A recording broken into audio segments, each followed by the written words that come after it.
In this first video, I'm going to begin the discussion of how to take the sources that are in your NoodleTools account and export them to something that you would turn into a teacher. So I've logged into my account.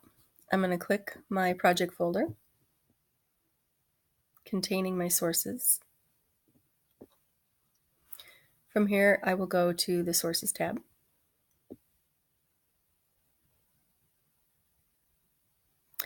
And I can see all of the citations that I have made for this particular project.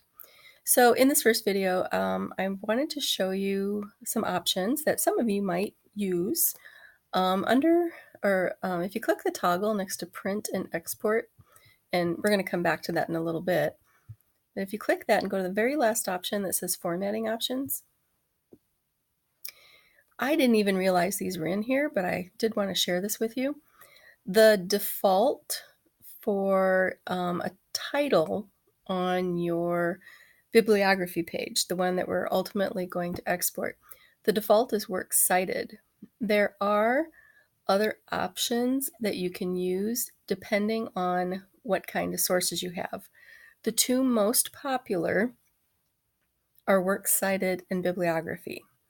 The default works fine for most of the projects that you do. Bibliography, I guess technically means that it's a list of books, description of books. Works consulted means it may contain things that you actually use, but it also might be things that you just looked at that were helpful doing your research, not necessarily that you got information from.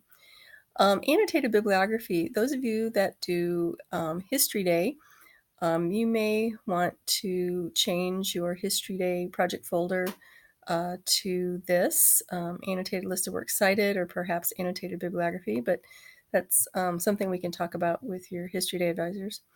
The last one, I can't think of a time that you might use that in middle school, but the main thing is, and there's a number 6, you can change the title of it, although I don't know what you would change it to.